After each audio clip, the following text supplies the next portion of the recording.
let's just say that there's a bully, okay? And he's the biggest guy in the school. And he has a gang, okay? These are his friends. And so what they do is they basically prey on everyone at the school, okay? And there's maybe 100 people at the school, right? And so what they do is they make everyone in the cafeteria pay a tax. Okay, if you want to go in the cafeteria and eat, you have to pay a tax. Maybe $1, who knows, okay? And the friends of the bully go collect the tax and then give him all the money, okay? And that is the structure of the school, where if you want to eat lunch in the cafeteria, you have to pay a tax, and the bully's friends collect the money, and the bully shares the money amongst his gang, okay? Now, at first, people are okay with this system because they think that it's actually beneficial because the bully is keeping the peace and order in the cafeteria, right? He's keeping everyone safe. So yeah, I pay $1, but it's not that much money. And we're all safe so that we can all enjoy our lunch in peace in the cafeteria, okay? But then what happens over time is that the bully gets more and more arrogant because he feels invincible. Everyone just obeys him. So he develops the idea of hubris. And the idea of hubris is that no one has the courage to challenge me. Everyone's afraid of me, and therefore I can do whatever I want. So what does he do? Well, the first thing he does is that he charges more money from everyone, okay? So the tax goes up, and so people are disgruntled about this. But not only that, but what he will also do is pay less money to his friends so that he can have more money because he wants to buy a car or he wants to go to Paris for the summer, okay? Does that make sense? Okay, so everyone's not happy about this, but this is the reality that they live in, and there's nothing they can do about it. And so people just put up with it. One day, a new kid comes into the school, okay? The new kid. And he doesn't really understand the rules of the game. He goes to the cafeteria, and he doesn't know he's supposed to pay a tax. Right? So the bully's friend comes over and says, hey man, where's $1? And he's like, what dollar? I just got here. And he refuses to pay. And so what they decide to do is teach him a lesson by ostracizing him, by making him sit alone by himself in the cafeteria. Okay, you have no friends because you don't know the rules and you refuse to play along. And the new kid is like, I don't care. I'm happy not having any friends. Okay? And so then the bully and his friends start to discuss, how can we get this new kid to play along? And so they decide what they're going to do is they're going to curse him. They're going to bully him, okay? So the new kid goes to lunch and he's eating his lunch, and the friends come down and start to curse him, says, you're a wimp. Do you want to fight us? And what the new kid does is he just ignores these guys. And these guys are like, what's going on, man? Why is he afraid of us?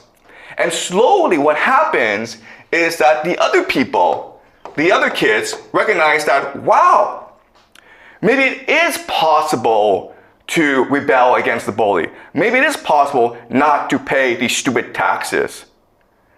And so they start talking to him secretly, okay? They give him presents, they start to smile at him, they say hi to him, okay? But the new kid just ignores everything, right? And then the friends are like, you know what? We don't actually benefit this much from this relationship anyway. Maybe if we appoint this new kid as the new bully, the new boss, he'll treat us better. And then you have other friends who are like, you know what? This bully, he's fat, he's ugly. Maybe I should be the boss, okay? So just because a new kid comes in, doesn't know the rules, and he's willing to challenge the reality, challenge the assumptions, the values of this cafeteria, now there's dissent. Now there's rebellion going on, okay? And different people are talking to him and trying to form alliances with him. But what he does, and it's really, really interesting, is that he just ignores everyone and keeps focused, okay? And then one day, the bully's friend comes over and says, you know what, you're a whip. And the new kid finally says, I'm not afraid of you, okay? And then this friend goes back and tells his boss, hey, this new kid said, he's not afraid of you, man. What are you gonna do about it? And the bully gets really angry and says, I'm going to go punch his face, okay? So the bully goes in front of the new kid and says, if you don't apologize, I'm going to punch you in the face. And the new kid's like, what did I do wrong? What should I apologize for? And the bully's kind of confused, so he goes away, comes out next day and says, you apologize now, man! And the kid's like, okay, for what? Tell me to apologize for what? And this goes on for a long time, okay? And then eventually, the bully gets so pissed off that he punches the new kid in the face, okay? So he started it. The new kid, he's hurt, but he decides to punch the bully back in the face, okay? And the bully's stronger, so he beats the bully up. So he beats up the new kid. But what's happened now is that everyone in the school has seen that the bully is not that strong. Everyone's seen that the bully is actually pretty weak. And so they recognize that, hey, if we stand alongside the new kid, we can beat the bully. All right? And eventually what happens is the bully is defeated. Does that make sense to you guys? All right, so certain things to understand is that, yes, the bully has escalation dominance because he's stronger and he's the biggest kid in the school. He can beat up everyone. But what wins the fight is control. What wins the fight is calibration, strategic flexibility. The fact that the new kid has many different options and he's picking the option that is most strategically advantageous to him. Okay? Now, and what you will notice from this example is the bully doesn't have that many options, actually, because he needs to maintain the idea of face or credibility, right?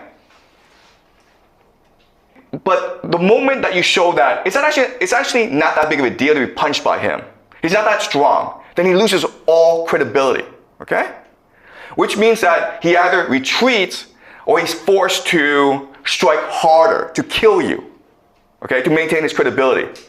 So another way of saying this is that by calibrating your movements strategically, you can manipulate the bully into self-destruction. Does that make sense to you guys?